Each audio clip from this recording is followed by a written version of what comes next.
Hi, and welcome to BD Stroked. Please like, share, subscribe, all that down there. So, because we just opened up Facebook, I thought that we should get a, what do you call it, a thread or a storyline or something. What's it like being a caretaker to somebody that's had a stroke that you know their brain's not right? And you got to follow through and see them with all their emotions. Go from day one. I mean, there had to be the very beginning. Am I going to stay? You know, from day one, or I guess day one would probably be, is he going to live? But within day two, day three, it's got to be, am I going to stay? And then watching the recovery, I mean, I look back in my head, the things I can remember, it didn't appear to be that pretty. Well, you're right. Day one, day two was the doctors telling me we'll see what the next 48 hours bring. As you now know, your left side was all paralyzed, at least for the first 24 hours. Yeah. And then you started moving, which was great. Because you were unconscious, I didn't even know if you were going to remember who I was when you came out. You know, that was a big fear of mine of, is he going to remember me? Is he going to remember our life? So the first week, I didn't have to actually be a caregiver because you had all the nurses and everything like that. All I had to do was try and absorb everything, which was almost impossible to do, and see you lying there. Leaving was never ever crossed my mind. That part just has never once crossed my mind. Don't get me wrong, you've been an ass at times, but we know that's the other part of the brain damage when the flooding happens. We just had one of those weekends. We did. And as a caregiver, it's like, I know what's going on. I know why you're acting that way. I know you don't have control over it. And so for me to think he's being a jerk, well, really, I'm the one who's probably the jerk for thinking that, because you don't have control.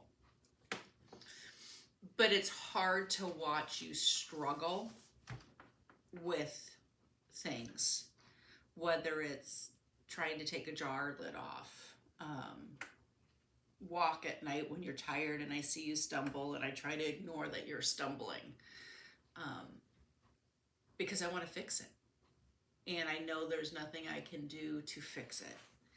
And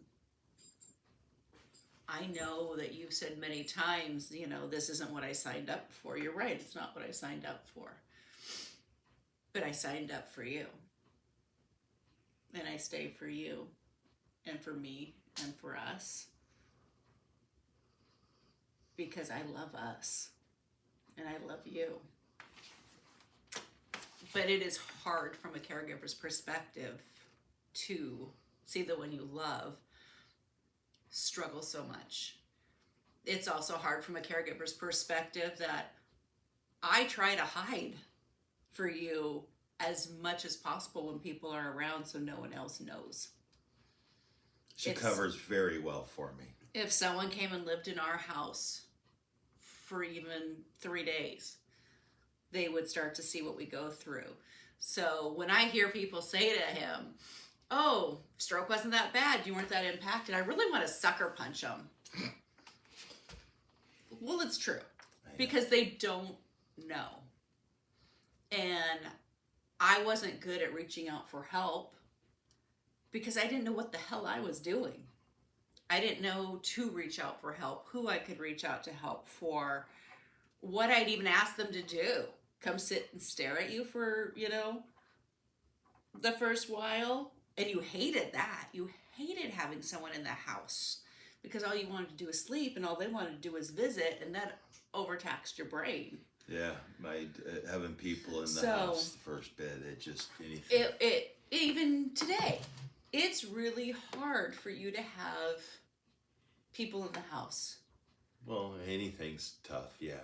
Last weekend we went up and visited family, And we had a good time on Saturday. Everything went pretty right. We ran a little late, but everything went right. And Sunday came around and my brain flooded out bad. And Sunday wasn't a good day. Sunday was a really bad day. Sunday was a really, really bad day. But I knew what was happening.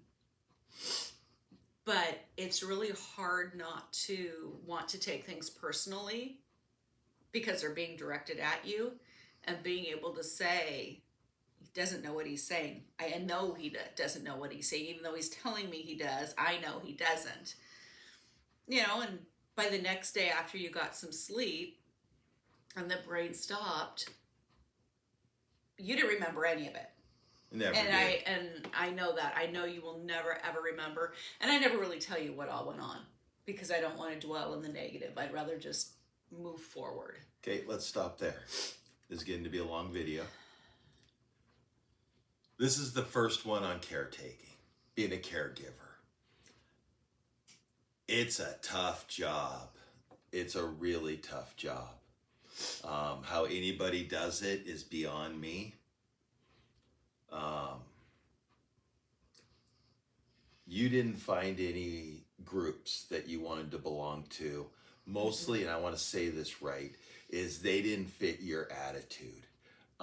We have chosen through this recovery to try to do it with laughter, tears. Yeah. But laughter, fun, celebrating the small successes. Realizing that the things I do aren't a complete stop and start over. They're just, okay, this went on, now let's move on. And we're still at the same point of the recovery. So in this, what do you call them? Tread storylines. In this video post, I really hope that we get some positive stories about caretaking's been a good thing. Yeah. There's just too much negativity out there. I didn't want any part of it. We were looking forward. Let's make this positive, fun, and understand there's going to be tears.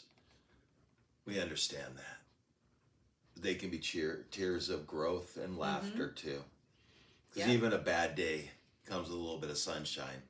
Whidbey Island sunset. Yep, Whidbey Island sunsets. Guess what? It's for your health. Thank you. I love you. Love you.